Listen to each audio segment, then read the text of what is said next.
Nossa disciplina é Bases Biológicas 2. Bases Biológicas 2 é dividida em dois conteúdos, histologia e embriologia. Na embriologia, nós utilizamos o livro-texto do Moore, que é a Embriologia Clínica. Então, nós nos baseamos principalmente no livro do Moore, que é a Embriologia Clínica. E aí a gente vai trabalhar principalmente a parte da embriologia básica. Tá? A embriologia ela é uma disciplina recente, ela envolve questões de natureza ética, porque ela trabalha principalmente com o desenvolvimento da vida. E uma das questões que a gente tem ainda certa dificuldade é justamente para definir quando se inicia a vida. Então isso ainda é uma coisa que é um pouco contraditória, mas a gente trabalha principalmente com o surgimento da vida na embriologia. A embriologia vai levar também questões de natureza religiosa. Por exemplo, o Talmud, ele contém referência à formação dos embriões. O médico judeu Samuel Yehud, no século II, ele descreve os 6 estágios da formação do embrião. Já o Alcorão, ele afirma que os organismos, eles resultam da instalação no útero de uma semente. Então, cada religião tem um conceito, vamos dizer assim, específico a respeito da origem da vida, como a vida é formada. E nós temos a nossa base principalmente no judaísmo, o cristianismo tem sua base no judaísmo, então nossos conceitos são mais de base judaica, que é justamente com relação à vida. Então a embriologia tem essas características, por isso que ela é uma ciência relativamente recente. Hoje, por exemplo, nós temos as questões das células-tronco, justamente porque essas células têm capacidade de dar origem a um organismo. A embriologia, ela vai estudar o desenvolvimento humano, bem como as suas interações nos fenômenos complexos que correlacionam justamente desde a fecundação até o nascimento. Então, na embriologia, a gente estuda principalmente do período em que compreende a fecundação ao nascimento. Já a teratologia, ela vai estudar o desenvolvimento anormal dos embriões, ou fetos, a partir de fatores ambientais e genéticos que envolvem aí o processo de desenvolvimento. Nós temos alguns tópicos interessantes na embriologia, como, por exemplo, a ovulação, o transporte do ovócito, a parte da fecundação, a implantação do blastocisto e a relação materno-fetal. Também a circulação fetal, nós estudamos esses tópicos na embriologia. E esses tópicos são importantes porque nesses tópicos nós vamos entender todo o processo aí de desenvolvimento de um novo ser. Há um pouquinho da história da embriologia. Um dos trabalhos mais bonitos da embriologia foi esse de Hipócrita de Cos. É um trabalho antigo, mas ele foi um trabalho baseado em observações científicas. Por isso que ele pede assim, você coloque aí 20 ovos de galinha para chocar, e a cada dia você examina um desses ovos. E você vai ver como se desenvolve aí uma galinha. Então esse é um trabalho importante de Hipócrates de Cos, 460 a.C. aí aproximadamente. Ele já descreve aí uma técnica para a gente poder estudar o desenvolvimento dos organismos. Observe nessa imagem de Jacob, em 1554, ele baseado nos escritos de Aristóteles, ele faz aí o desenvolvimento, ele tenta representar o desenvolvimento de um ser dentro do útero. Já Leonardo da Vinci, no século XV, ele descreve aí, ele faz um desenho mostrando o desenvolvimento de uma criança dentro do útero. Observe aí que no século XVII, Harstorcher, ele mostra aí, no século XVII, e diz que dentro do espermatozoide havia uma criança. Então são teorias que existiam no passado a respeito do desenvolvimento de um ser vivo. Na história mais moderna da embriologia, nós temos aí alguns trabalhos que foram significativos para o desenvolvimento da embriologia. Por exemplo, o trabalho de Lázaro Spallanzani, em 1775. Ele trabalha com o processo de inseminação artificial de cães. Então ele já faz um trabalho mostrando aí a possibilidade de inseminar os animais. Em 1827, ele já descreve o folículo, o ovócito no folículo ovariano dos cachorros. Então ele mostra que os organismos são desenvolvidos a partir dessa célula. Já em 1839, Mathias e Theodor, eles propõem a teoria celular, ou seja, todos os organismos vivos eles são formados a partir de uma única célula. Em 1831, Wilms ele faz uma técnica de coloração e cortes histológicos, e ele reconstitui o desenvolvimento do embrião utilizando esses cortes histológicos. Então mostra como internamente os embriões são formados. Em 1862, Franklin ele faz uma coleta de embriões para estudo científico. Franklin era um médico do exército americano e essa coleção de embriões foi importante para o desenvolvimento da embriologia. Então, ele coleta os embriões e faz todo um estudo de desenvolvimento utilizando esses embriões humanos. Em 1869, Hans Spemann, ele diz assim, olha, os tecidos vão determinar outros tecidos diferentes. Uma célula pode determinar tecidos diferentes. Ou seja, como um tecido é determinado a partir de uma célula. Ou seja, o processo de diferenciação das células. Se nós somos formados a partir de uma única célula, essa célula vai dar origem a células diferentes. Isso foi por volta de 1869 com Hans Spemann. Já em 1978, aproximadamente pouco mais de 40 anos atrás, foi feito o primeiro trabalho de fecundação in vitro em humanos. Então, em 1978, Robert, Edward e Patrick, eles fazem um trabalho mostrando que é possível o processo de fecundação in vitro em humano e nasce aí a primeira menina, que é a Loise, né, em 1978. Então, esses trabalhos foram importantes e contribuíram para o desenvolvimento da embriologia. Na embriologia, você vai observar que os processos sempre acontecem, os estudos primeiro são em animais e depois eles vão sendo feitos em humanos. Então, em humanos é o último estágio do estudo da embriologia. O desenvolvimento humano, ele é um processo contínuo que se inicia quando o ovócito, né, de origem feminina, ele é fecundado por um espermatozoide de origem masculina. Os períodos de desenvolvimento aí, humano, eles são geralmente divididos entre períodos pré-natal, antes do parto e pós-natal. Então, nosso desenvolvimento tem um período, vamos dizer assim, antes do parto e depois do parto.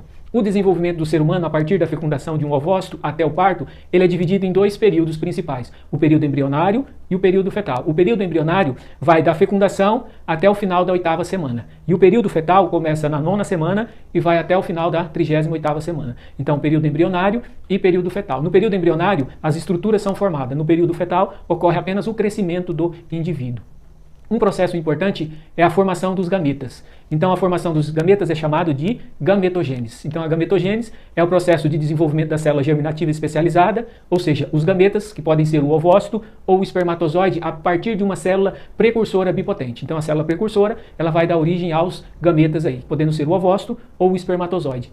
Esse processo que envolve os cromossomos e o citoplasma dos gametas, eles preparam as células para a fecundação. Então, durante a gametogênese, o número de cromossomo é reduzido pela metade, né, e forma as células que nós chamamos de células germinativas. Então, essas células são células alteradas e elas vão carregar metade dos cromossomos. Tá? Então, observe nessa imagem um processo de gametogênese. Né? Então, gametogênese é a conversão das células germinativas em gametas. O esquema mostra aí a espermatogênese e a ovogênese. A espermatogênese é a formação do espermatozoide. A ovogênese é a formação do ovócito. Então, as ovogônias não são mostradas nessas figuras, né, pois elas vão se diferenciar em ovócitos primários antes do nascimento. Então, o complemento aí cromossômico das células germinativas é mostrado em cada estágio. Então, o número indica o número total de cromossomos, né? Aí, na realidade, ele utiliza 46 cromossomos, vírgula, né? Podendo ser X ou Y. Então, essa é a forma que ele representa aí os cromossomos. Então, após as duas divisões meióticas, o número diploide de cromossomo 46, ele é reduzido para um número haploide de 23 cromossomos. Então, ele é diploide e passa aí para haploide de 23 cromossomos.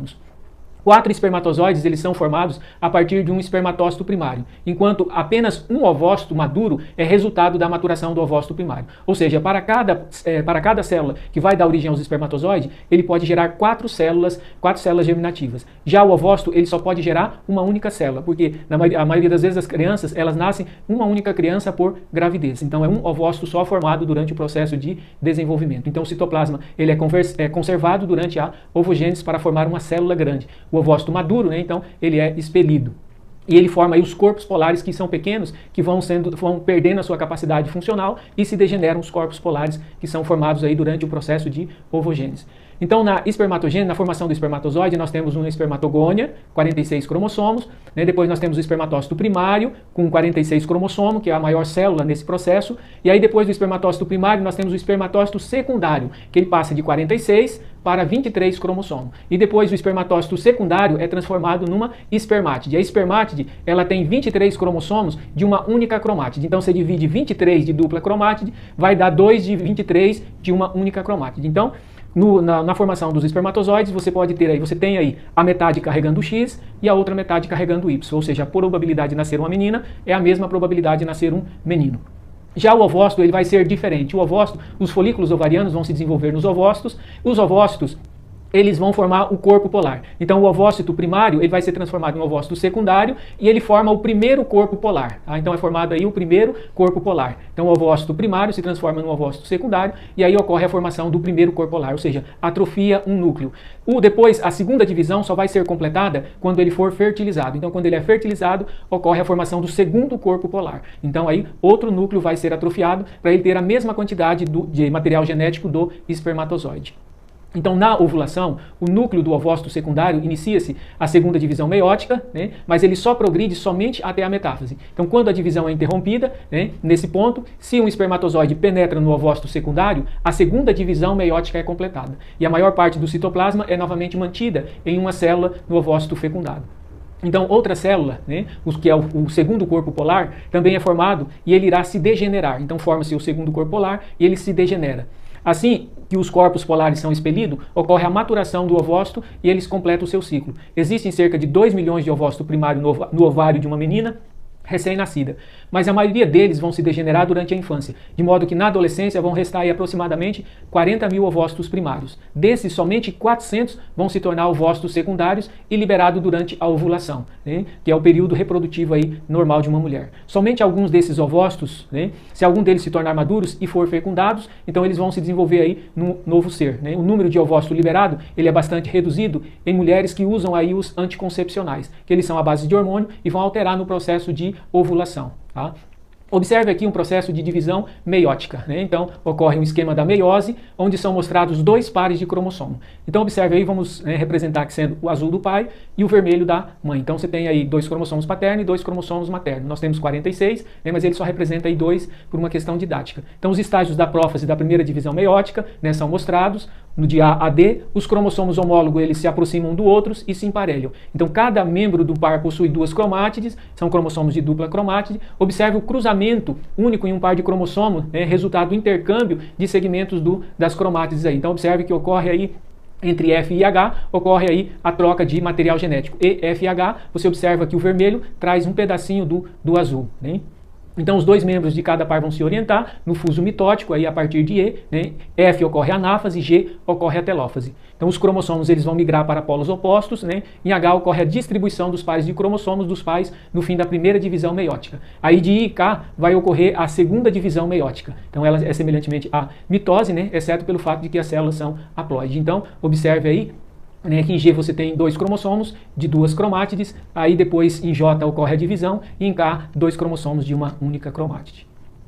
A espermatogênese é a sequência de eventos pelos quais as espermatogônias, ou seja, células germinativas primordiais, são transformadas em espermatozoide maduro. Esse processo começa na puberdade, né, então as espermatogônias permanecem quiescentes nos túbulos seminíferos dos testículos durante o período fetal, né, e pós-natal.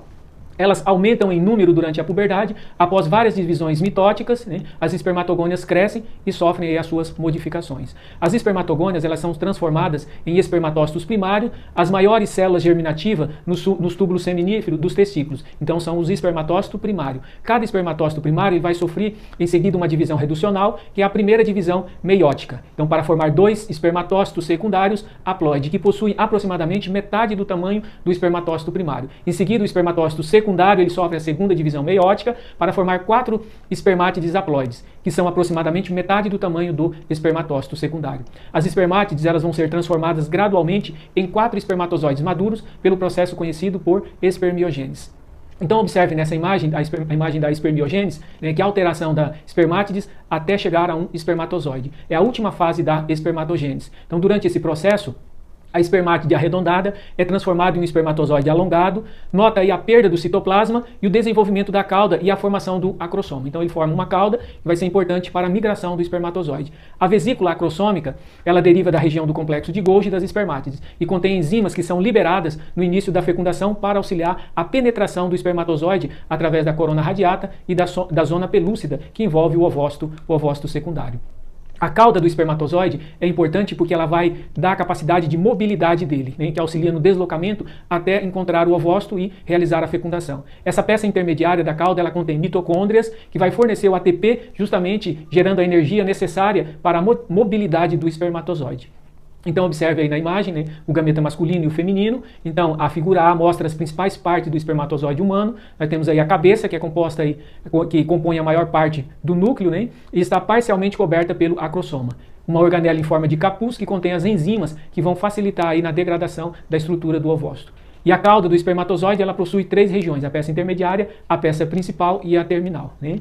Na figura B ele está esquematizando um espermatozoide proporcional ao tamanho do ovócito. Então esse B e o C é o tamanho, vamos dizer assim, seria um tamanho, né, proporcional do espermatozoide em relação ao ovócito. Observe que o ovócito ele é bem maior do que o espermatozoide. Então já na figura C, né, você observa um esquema do ovócito secundário humano, e ele é circundado pela zona pelúcida e pela corona radiata. Então, a corona radiata ele é formado por células foliculares. Então, as células foliculares vão formar a corona radiata. E depois você tem a zona pelúcida, que é uma estrutura importante no ovócito. Outra estrutura que é importante no desenvolvimento de um novo ser é justamente o útero. Ele é um órgão, né, muscular, ele tem o formato de uma pera e a parede dele é espessa. Justamente quando o concepto é implantado, ele vai aumentar de tamanho aí na mulher, justamente o útero. E ele mede em torno de 7 a 8 centímetros de comprimento, em torno de 5 a 7 centímetros de largura, né, na posição superior e de 3 a 2 centímetros de espessura na parte inferior. O corpo do útero, né, ele é estreito e se estende do fundo, né, que é a porção superior, arredondada do corpo, até o istmo, que é a região, né, mais inferior do útero, né, próximo ao colo do útero. O colo do útero é a porção terminal da vagina, no formato cilíndrico. Então, o lúmen do colo, ou canal do colo uterino, ele possui uma abertura estreita em cada uma das extremidades, que vai se comunicar com as tubas uterinas.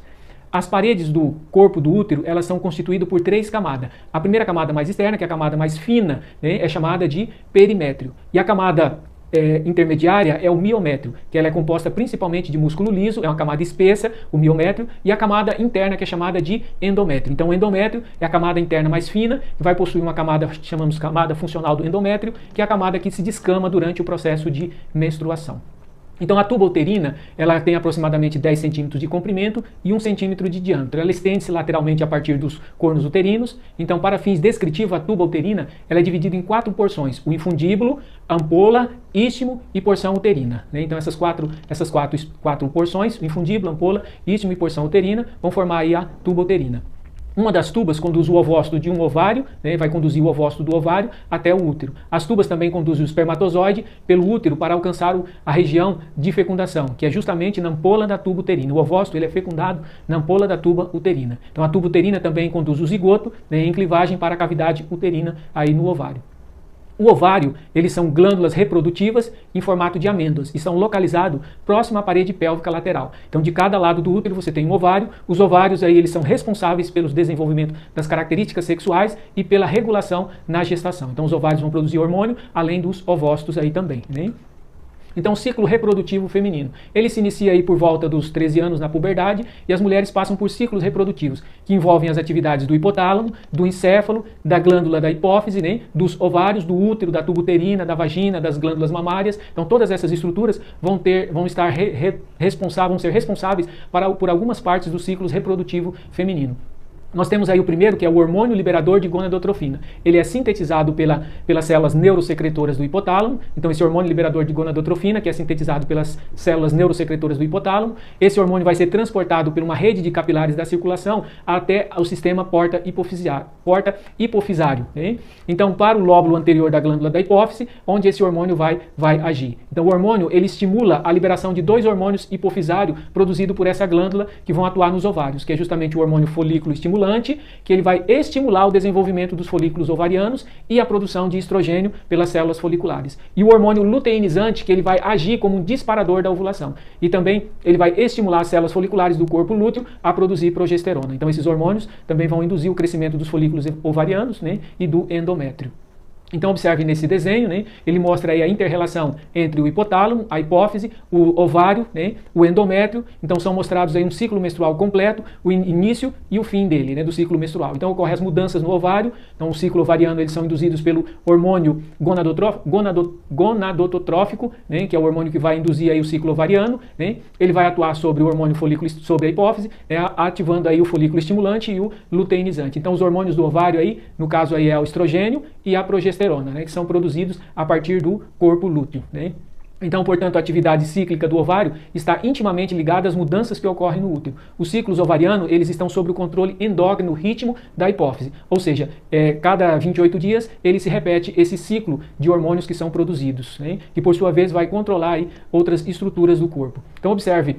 Nessa imagem, né, você tem o hipotálamo, ele vai produzir o hormônio liberador de gonadotrofina, que vai ser carreado para a hipófise vai produzir aí o FSH, que é o folículo estimulante, e o LH, que é o luteinizante. O folículo estimulante vai agir sobre o ovário, induzindo a formação do folículo, né, do ovócito aí, que é folículo primário, né, vai amadurecendo até ser liberado. Então, observe aí que no 14º dia, o ovócito é liberado, né, justamente quando há um pico do LH. Tá? Então, o FSH vai agir no ovário, né, e fazer com que ocorra a formação do ovócito. E quando ele é liberado, a estrutura do ovário vai formar o corpo lúteo, que vai produzir progesterona e estrogênio. Então, no ciclo menstrual, quando a menina começa a menstruar, já começa a desenvolver o ovócito do próximo mês. Então, inicia-se a menstruação, inicia-se o processo de desenvolvimento do ovócito do próximo mês. E aí, quando chega no 14º dia, que é o período fértil, ele é liberado o ovócito. Então, se não ocorrer o processo de fecundação, quando chega aí por volta do 27º dia, vai ocorrer a fase isquêmica e aí ocorre a fase menstrual. Ou seja, o processo volta novamente, né, para o desenvolvimento de um folículo para o próximo mês. Então, no ciclo ovariano, o folículo estimulante e o LH vão produzir mudanças cíclicas no ovário. Tá? Nós chamamos isso de ciclo ovariano. O desenvolvimento dos folículos, né, a ovulação aí nesse caso, e a formação do corpo lúteo. Então, o FSH e o LH são importantes porque eles vão auxiliar no processo tanto de formação do folículo quanto da formação do corpo lúteo. Então, durante cada ciclo, o FSH estimula o desenvolvimento de vários folículos primários, em torno de 5 a 12 folículos primários. No entanto, somente um folículo primário ele chega a ser expelido. Então, chega ao processo de maturação e é expelido aí, né, e ele é utilizado para o processo de fertilização. Então, o desenvolvimento folicular aí, o desenvolvimento de um folículo ovariano, ele é caracterizado pelo crescimento e diferenciação de um ovócito primário, proliferação das células foliculares e formação da zona pelúcida, né, e desenvolvimento das tecas foliculares. Então essas estruturas são importantes que são formadas aí a partir desses hormônios. Então observe aqui nessa imagem como ocorre a liberação de um ovócito. Então a ilustração da ovulação, observe aí as fímbrias no infundíbulo da túbula uterina, elas estão bem próximas ao ovário. Então as fímbrias elas são digiformes e se movem para frente e para trás. Elas vão varrer aí o ovócito, né, para captar eles, né, na região do infundíbulo. Então, quando o estigma, ou seja, a dilatação se rompe, o ovócito secundário é expelido, né, do folículo ovariano junto com o líquido folicular. Esse líquido folicular é importante porque ele vai auxiliar aí no processo de captação desse ovócito. Então, após a ovulação, a parede do folículo é colapsada e se torna pregueada. E o folículo é transformado em uma estrutura granular que nós chamamos aí de corpo lúteo. Então, a região onde o ovócito foi expelido vai formar o corpo lúteo no ovário. O ciclo menstrual. Então, o ciclo menstrual, ele é um período durante o qual o ovócito amadurece, né, é ovulado, entra na tuba uterina, tá, para que ele possa ser fertilizado. Então, os hormônios produzidos pelos folículos ovarianos e pelos corpos lúteos, né, na realidade o estrogênio e progesterona, eles produzem mudanças cíclicas no endométrio. Então, o endométrio vai sofrer aí alterações com esses hormônios, estrogênio e progesterona. Essas mudanças mensais na camada interna do útero constituem o ciclo endometrial, mais comumente chamado de ciclo menstrual. Então, porque a menstruação aí, né, o fluxo sanguíneo, né, é evidente durante esse período. Então, o endométrio, ele é um espelho do ciclo ovariano, porque ele responde de maneira consistente às flutuações que acontecem nas concentrações dos hormônios produzidos aí por essas estruturas. Então, o tempo médio do ciclo menstrual é de aproximadamente 28 dias, né, sendo o primeiro dia do ciclo determinado quando se inicia o fluxo menstrual. Então, o ciclo menstrual normalmente ele varia uma extensão aí por vários dias, aí em torno de 90% das mulheres ele dura aí em torno de 28 dias, podendo variar entre 23 a 35 dias. Então todas essas variações elas vão resultar de alterações na duração da fase proliferativa do ciclo menstrual. Então observe nessa figura, né, onde ele está mostrando os picos de hormônios e as alterações que acontecem no útero, principalmente no endométrio, com esses picos hormonais aí. Então, o hormônio folículo estimulante, ele vai estimular o desenvolvimento do folículo ovariano e a produção de estrogênio. O nível de estrogênio, ele aumenta e alcança um pico imediatamente antes da onda do hormônio luteinizante. Então, antes do luteinizante, ele vai atingir um pico aí, né? Então, observe aí que o folículo estimulante, né, ele tem uma onda e aí depois com o luteinizante é o hormônio que faz com que o ovócito seja disparado, né? Então, se ocorre a fecundação, os níveis sanguíneos de estrogênio e progesteronas vão diminuir e essa queda hormonal causa a regressão do endométrio e o início da menstruação aí no caso de não ocorrer uma fertilização. Então, se o ovócito não for fertilizado, né, ocorre aí uma descamação, que é o processo de menstruação. Então, o ciclo menstrual é um período no qual o ovócito amadurece e é ovulado e entra na tuba uterina. Então, os hormônios produzidos pelos folículos ovarianos, né, e pelo corpo lúteo, que no caso progesterona e estrogênio, eles produzem mudanças cíclicas no endométrio. Essas mudanças mensais na camada interna do útero constituem o ciclo menstrual, mais comumente chamado de ciclo, né, período menstrual aí, né, porque ocorre o processo de menstruação. A fase do ciclo menstrual ocorre alterações nos níveis de estrogênio e progesterona, que causam mudanças cíclicas na estrutura do sistema genital feminino. Então, notadamente, principalmente no endométrio. Então, o ciclo menstrual é um processo contínuo, cada fase passa aí gradualmente para a fase seguinte. A fase menstrual, a camada funcional da parede uterina, né, a camada funcional do endométrio, vai se desintegrar e é expelida no fluxo menstrual ou na menstruação, tá? Que normalmente dura em torno de 4 a 5 dias. Então o sangue é descartado pela vagina e está misturado a pequenos fragmentos do tecido endometrial, né? Após a menstruação, o endométrio erodido, né, é descamado.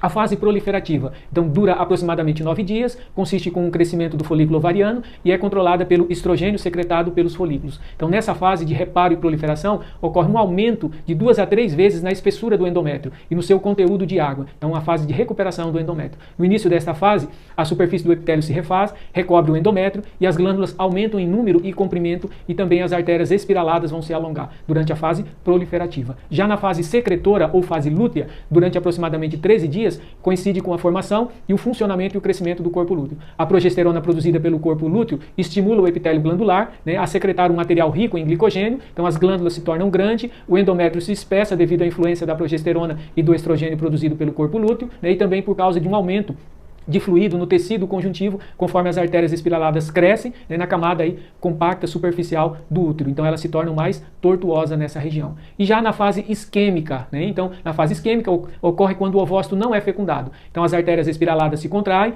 dando ao endométrio uma aparência pálida. Essa constricção é resultado da diminuição da secreção de hormônios, principalmente progesterona, devido à degradação do corpo lúteo. Então, além das alterações vasculares, a queda hormonal provocada também provoca a parada da secreção glandular e perda de fluido intersticial.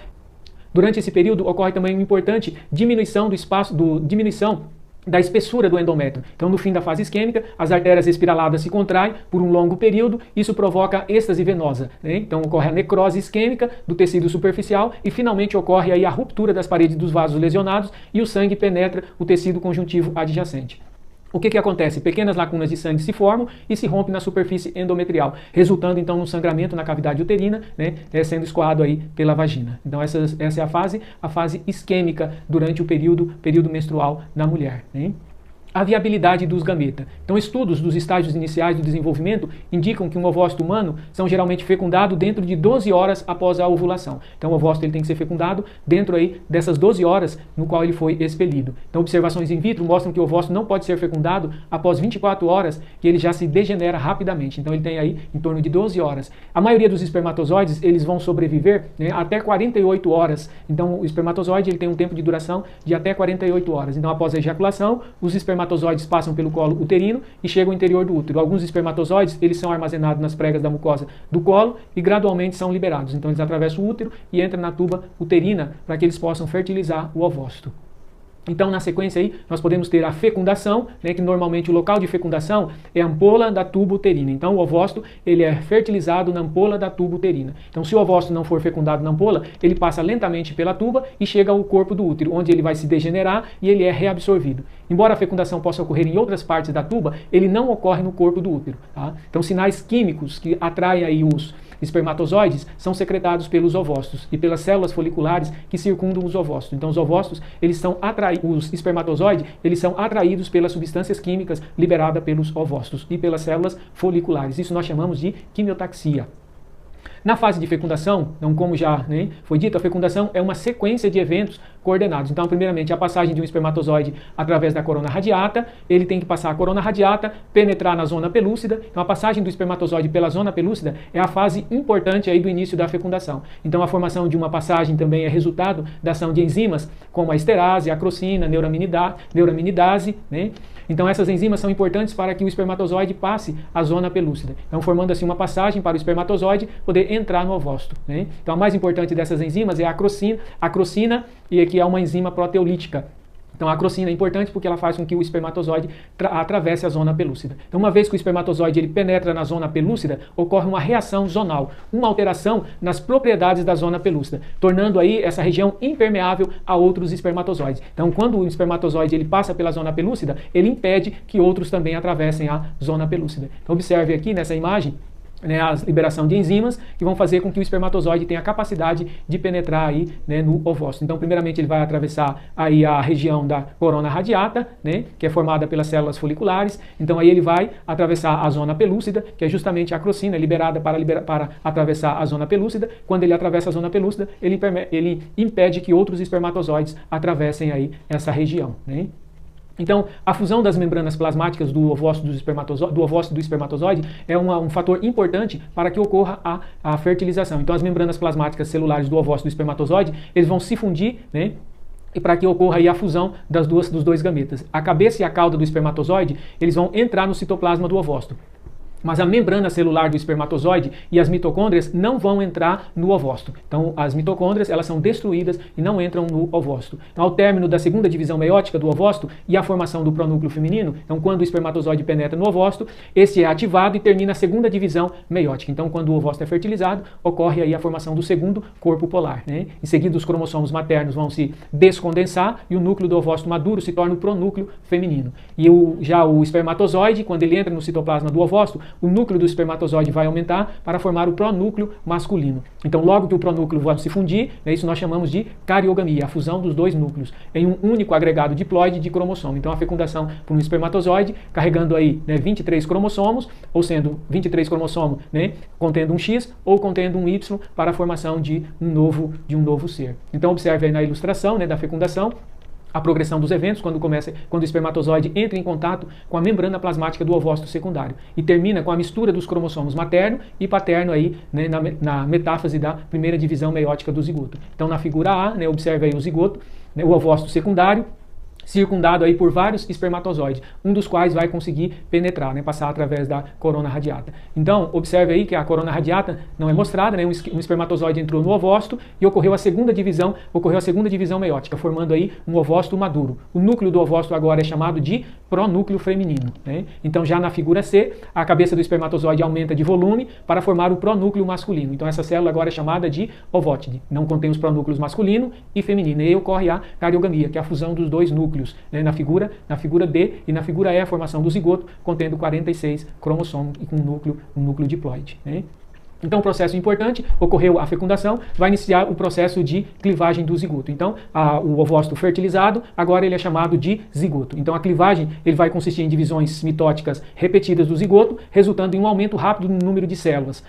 Essas células embrionárias vão se tornar cada vez menor e se dividir. Então, a clivagem ocorre conforme o zigoto vai sendo migrado através da tuba uterina em direção ao útero. Então, durante a clivagem, o zigoto continua dentro da zona pelúcida. Então, a divisão do zigoto em blastômeros, ele se inicia aproximadamente 30 horas após a fecundação. Então, a divisão subsequente segue uma após a outra, formando progressivamente os blastômeros menores, que são aquelas células menores dentro do zigoto. E, finalmente, uns com os outros para formar uma bola compacta de células. Esse fenômeno de compactação é provavelmente mediado por glicoproteínas de adesão de superfície celular. A compactação possibilita uma maior interação entre as células, que é um pré-requisito para a separação das células internas que formam o embrioblasto, que é a massa celular interna, dentro do blastocisto. Então, quando existem entre 12 a 32 blastômeros, então, no ser humano, o desenvolvimento é chamado de mórula. As células internas da mórula são circundadas pelas células trofoblásticas. A mórula se forma aproximadamente 3 dias após a fecundação e chegada ao útero. Então, observe aí a formação do blastocisto. Então, logo após a mórula ter alcançado o útero, ou seja, 4 dias após a fecundação,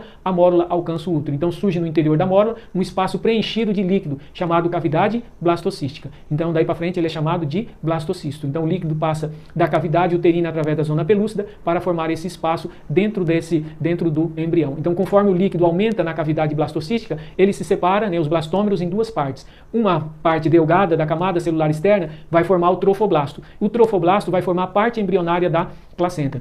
Então, o blastocisto, uma parte forma o trofoblasto, outra parte vai formar o embrioblasto, e esse trofoblasto vai formar a parte embrionária da placenta. Então, um grupo de blastômero localizado centralmente, chamado de embrioblasto, que vai formar o embrião. Então, durante esse estágio de desenvolvimento, ou blastogênese, o concepto, o embrião, é chamado de blastocisto. O embrioblasto, agora ele vai se projetar para a cavidade blastocística e formar aí o trofoblasto, que é uma parte do blastocisto. E depois do blastocisto, ele flutua pelas secreções uterinas por aproximadamente 2 dias. Então, a zona pelúcida gradualmente se degenera e desaparece. Então, a degeneração da zona pelúcida permite um rápido crescimento do blastocisto. Entretanto, esse flutua no útero, e o blastocisto vai obtendo nutrição das secreções das glândulas uterinas. Então, ele está livre ainda nessa região e ele capta aí os nutrientes a partir das glândulas uterinas. Aproximadamente 6 dias após a fecundação é que ele vai ser implantado. Então, ele vai ser aderido ao epitélio endometrial. 6 dias após a fecundação. Então, normalmente, ele vai aderir adjacente ao polo embrionário. Logo que o blastocisto adere ao epitélio endometrial, o trofoblasto se prolifera rapidamente e se diferencia em 2 camadas. Então, observe aí nessa ilustração,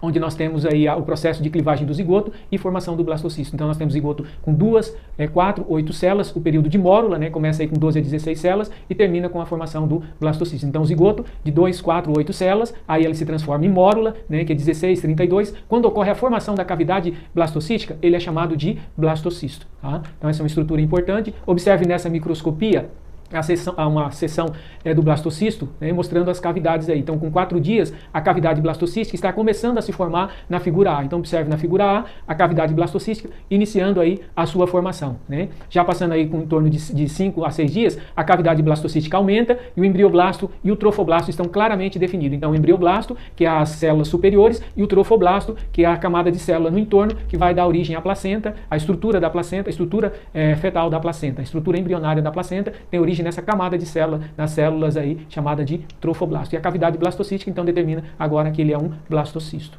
Então, resumo da nossa aula aqui, tá?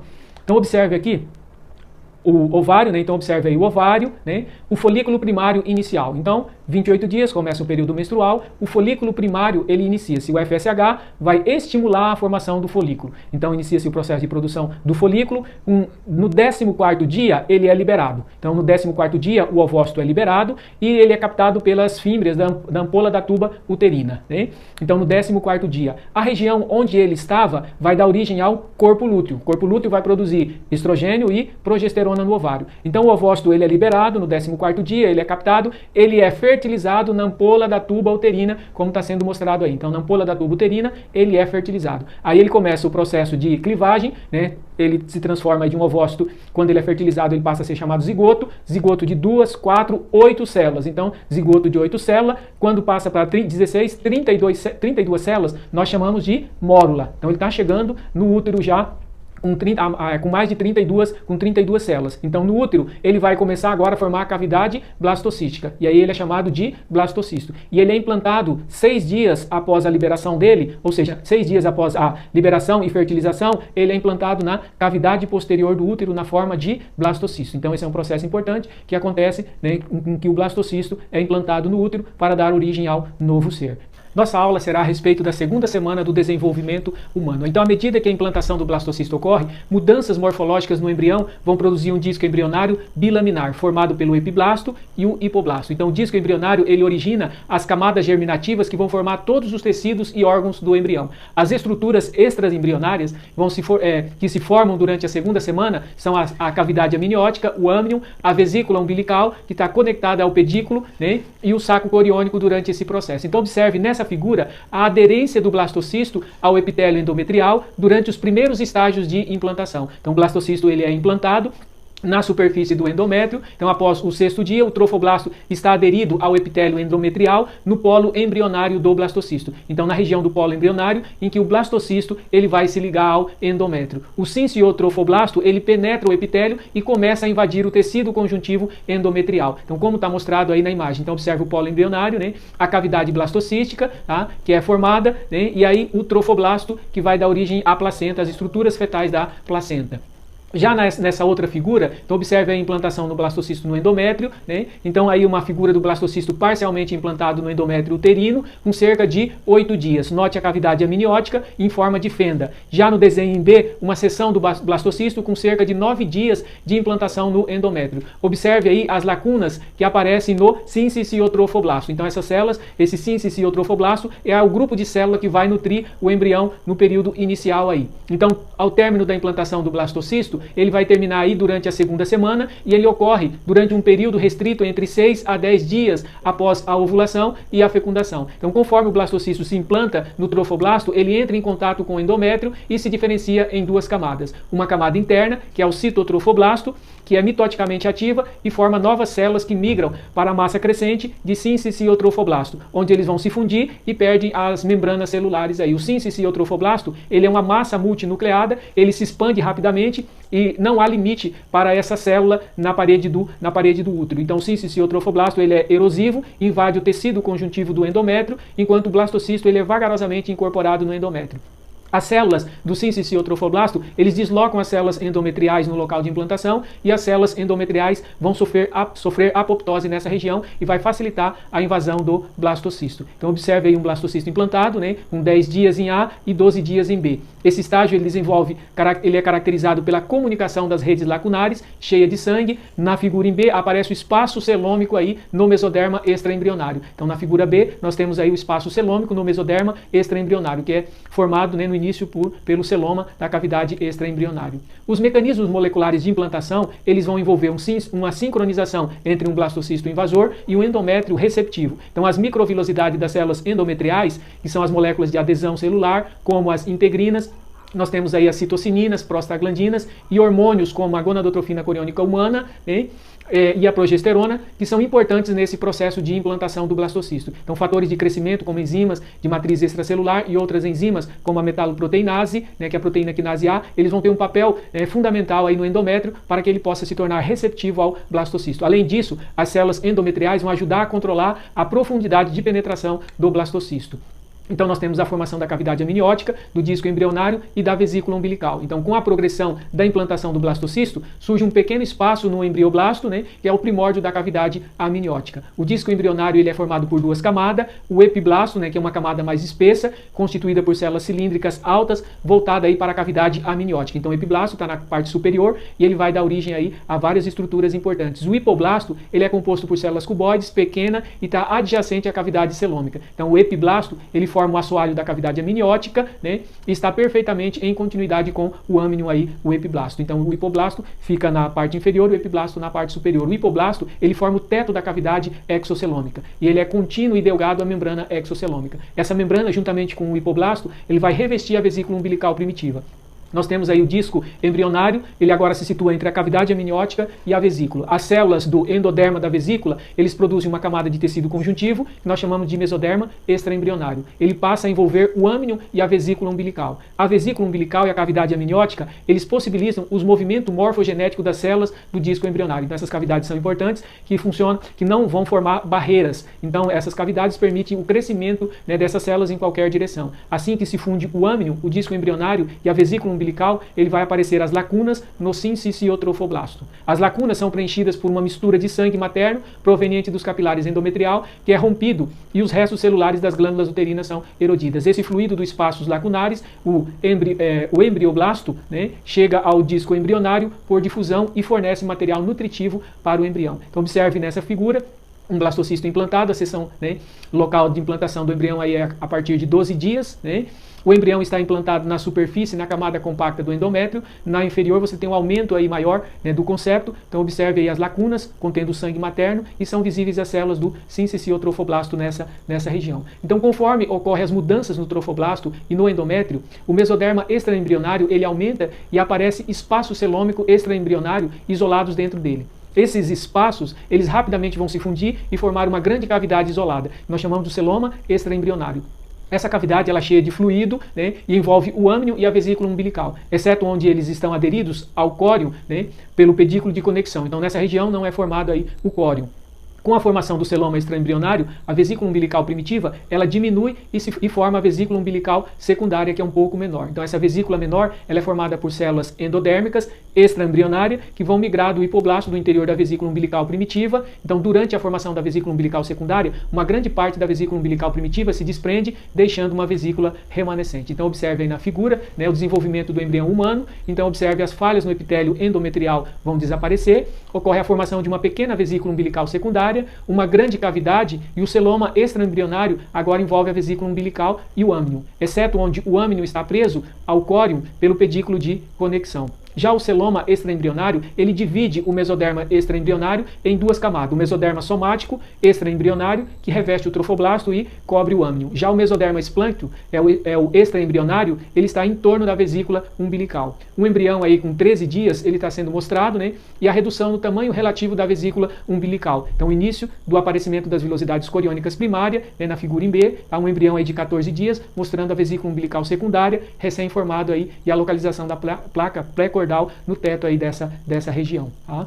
Nessa outra microscopia, então observe aí uma seção longitudinal de um embrião de 14 dias de implantado. Note aí ele está num tamanho maior na figura superior em A, né? Em B um aumento maior aí em B, né? O embrião está representado pelo disco embrionário bilaminar composto por epiblasto e hipoblasto. Então na figura inferior você tem aí a estrutura do epiblasto, hipoblasto, cavidade amniótica, vesícula umbilical secundária e cavidade exocelômica. Então essas estruturas são importantes durante o desenvolvimento do embrião. Os locais de implantação do blastocisto. A implantação do blastocisto normalmente ocorre no endométrio, na região posterior do corpo do útero. Então um pouco mais frequente, né, na parede posterior do que na parede anterior do útero. Então observe aí nessa imagem uma seção frontal do útero, da tuba uterina esquerda, ilustrando uma gestação ectópica, né? Então, na ampola da tuba uterina, então observe aí, né, em B você tem aí a ultrassonografia axial, né, endovaginal do fundo do útero, da região do istmo, da tuba uterina direita, mostrando aí, né, o embrião implantado nessa região, né? Então, nessa outra imagem, ele está mostrando aí o local de implantação do blastocisto, o local mais comum de implantação, ou seja, o correto é onde está marcado em X, que é na cavidade posterior do útero, né? A ordem aproximada aí da frequência de implantação ectópica, ou seja, fora do local, né, está indicado em ordem alfabética. Então, A mais comum, né, e H a menos comum. Então, observe as gestações A de AF, nós chamamos de gestação tubária, G, gestação abdominal, H, gestação ovariana. E a gestação tubária são um tipo mais comum de gestação ectópica. Embora apropriadamente inclua como um local de gravidez uterina, a gravidez no colo frequentemente é considerada uma gravidez ectópica. Então essa na parte mais inferior também é considerada uma gravidez ectópica, ou seja, fora do local correto de implantação. Ele pode implantar até na região do mesentério, como está mostrado aí em G aí nessa figura. Tá? Então essa era a nossa aula. Obrigado.